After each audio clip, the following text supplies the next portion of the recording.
Vamos agora à entrevista do dia com Denise Campos de Toledo.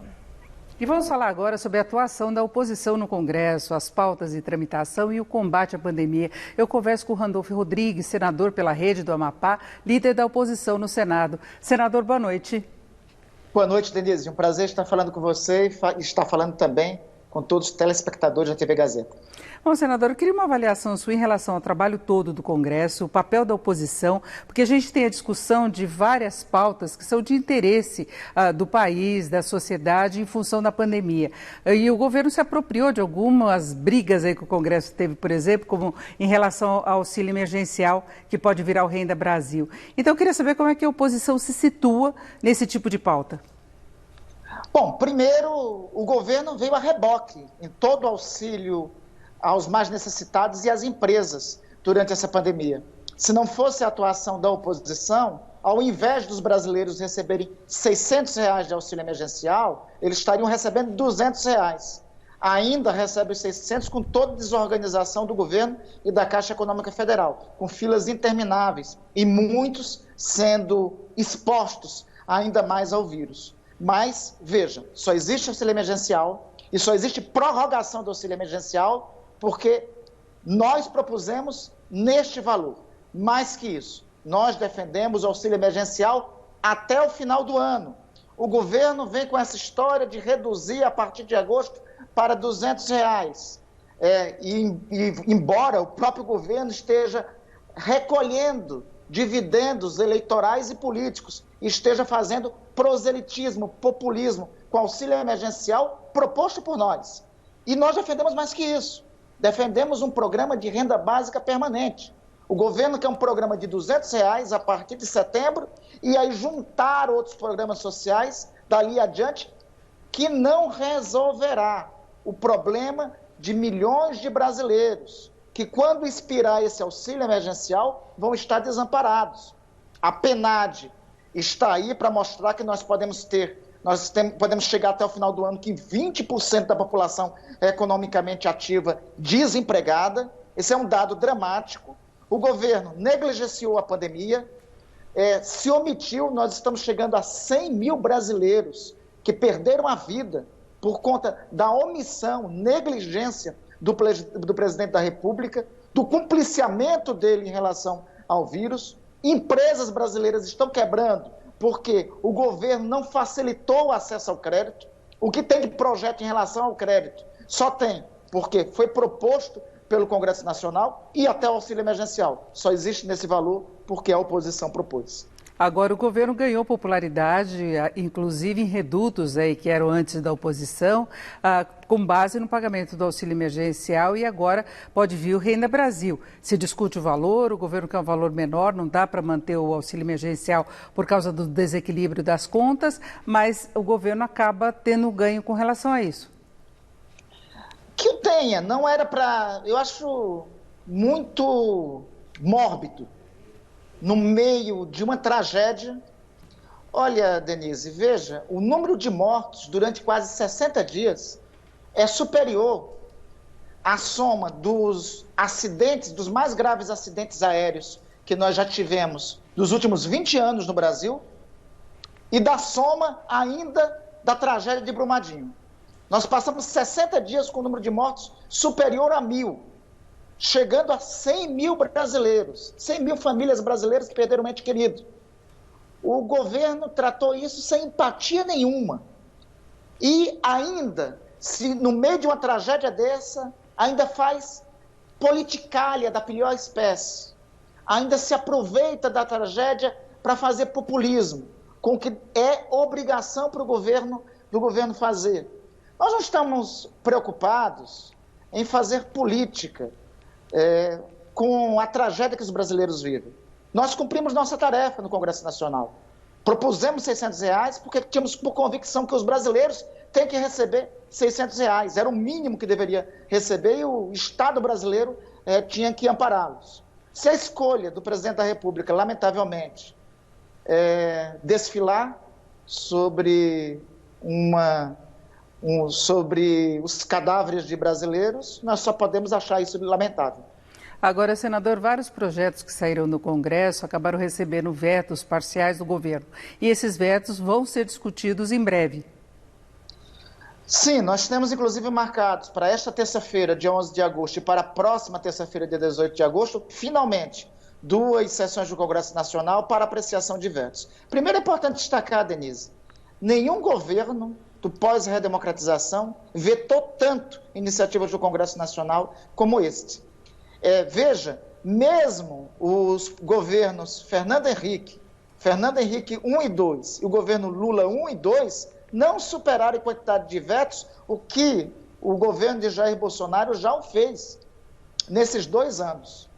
E nesse período de pandemia, alguns vetos têm requintes de crueldade. Veja só, vetar o uso de máscaras. Ainda bem que parte desse veto foi derrubado por conta de uma ação nossa no Supremo Tribunal Federal.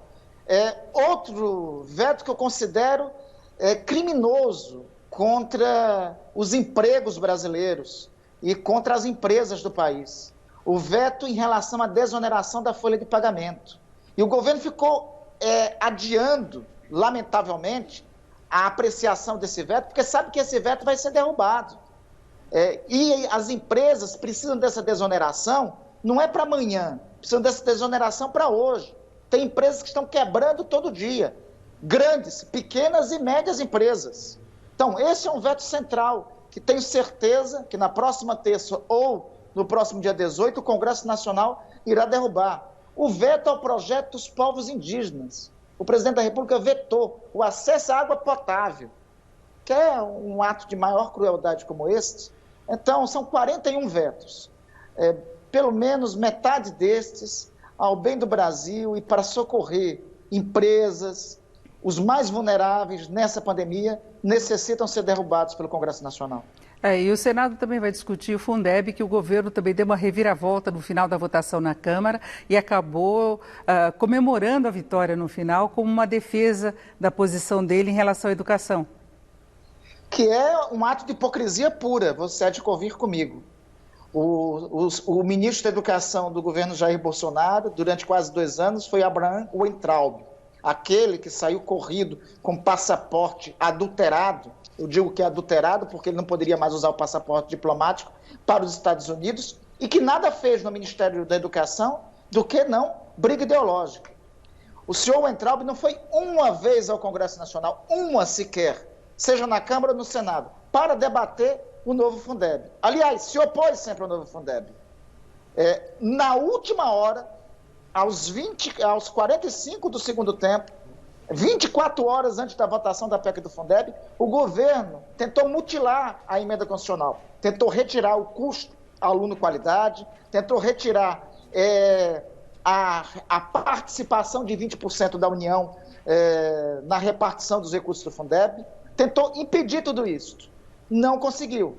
Depois de derrotado, porque inclusive parlamentares totalmente alinhados com o presidente da República, da sala, da cozinha do presidente da República, como a deputada Bia Kicis, só para citar alguns, votaram contra a PEC do Fundeb, o presidente vem a dizer que aquilo foi uma conquista do seu governo. É um ato de hipocrisia total. Mas tudo bem, eu espero somente o seguinte: dia 18 ou 19 vamos votar a PEC do Fundeb. Temos que votar sem alteração. Eu espero que não tenha nenhuma sedição governista para com os meus colegas senadores e que nós possamos votar o texto do senador Flávio Arnes, que mantém o texto da Câmara na íntegra, porque ainda tem muito trabalho para fazer. E o governo muito ajuda se não atrapalha, muito ajudará se ficará quieto. Nós temos que aprovar a PEC do Fundeb no segundo turno e aí temos que aprovar uma lei regulamentadora para, a partir de janeiro do ano que vem, nós possamos ter um novo Fundeb. Agora, senador, nós temos várias pautas que envolvem a justiça, investigações, liberdade de expressão, questão das fake news e dossiê sendo investigado, críticas do procurador à Lava Jato, enfim. Tem uma situação de embate aí que pode resultar em restrições maiores à liberdade. Eu queria saber como é que o Congresso, que o Senado em particular, pode tratar do assunto. Bom, primeiro, nós todos temos o dever de vigilância em relação a princípios constitucionais sensíveis. Princípios que estão no artigo 5º da Constituição. e que são cláusulas pétreas nossas, da nossa Constituição, foram levados assim porque estes do artigo 5º são nossa declaração de direitos humanos e tem que ser protegidos a todo custo. Tem que ser, inclusive, protegidos contra a bisbilhotagem de vida alheia que o Ministério da Justiça há pouco tempo estava participando em relação a desafetos do governo, a intelectuais das universidades, a policiais e a associações e organizações livres. Tem que ser protegida a liberdade de expressão, a liberdade de organização. Por isso, sou até hipócrita quando o próprio governo ou alguns partidários chegam a defender esses princípios, porque têm sido, na prática, estes, os primeiros a ofendê-los. Tem outras questões que o Congresso tem que tratar com muito cuidado. Eu vou me referir a um em relação a vocês. O projeto em relação às fake news. Eu acho que o texto que saiu do Senado não foi um texto bom. Nós tentamos melhorá-lo através de destaques. Os destaques foram vencidos lá no Senado. Acho que tem uma necessidade de nós legislarmos sobre isso, mas é necessário nós não avançarmos uma linha tênue que separa a liberdade de expressão, o direito de manifestação, a neutralidade da rede, que já foram consagrados pela nossa Constituição, com a necessidade também que tem de coibir organizações criminosas. Eu digo organizações criminosas e esse é o nome, que são organizações que se utilizam das redes sociais para manipular, para difamar e para, em momentos como este de pandemia, espalhar boatos que ofendem a saúde pública e vulnerabilizam a vida dos cidadãos. O Congresso tem que ter cuidado e tem que chamar os especialistas, quem entende de fato do assunto, para tratar sobre esta matéria. Agora, senador, rapidamente para encerrarmos, eu queria saber como é que o senhor vê a oposição nas próximas eleições. Olha, eu espero e tenho trabalhado arduamente para a unidade de todos os democratas do país. A oposição ao atual governo, eu tenho dito e eu reitero isso, não é uma tarefa de esquerda ou de direita. É uma tarefa democrática e civilizatória. Todos os setores que reivindicam estes princípios republicanos, democráticos e civilizatórios, independente de posições à esquerda ou à direita, têm que estar alinhados, têm que estar em chapas comuns. O populismo de direita sempre teve muito espaço na história das sociedades. Está aí o exemplo do nazismo, está aí o exemplo do franquismo, está aí o exemplo do fascismo, está aí o exemplo de Salazar. Tem sempre muito apelo popular estes procedimentos, esse tipo de doutrina. Por isso, para defender a democracia, é necessário todos os setores democráticos estarem unidos. Bom, chegamos ao final aqui da nossa conversa. Eu conversei com o senador Randolfo Rodrigues, da Rede, líder da oposição no Senado. Senador, muito obrigada, uma boa noite. Eu que agradeço, Denise, uma boa noite a você, uma boa noite a todos. Com vocês.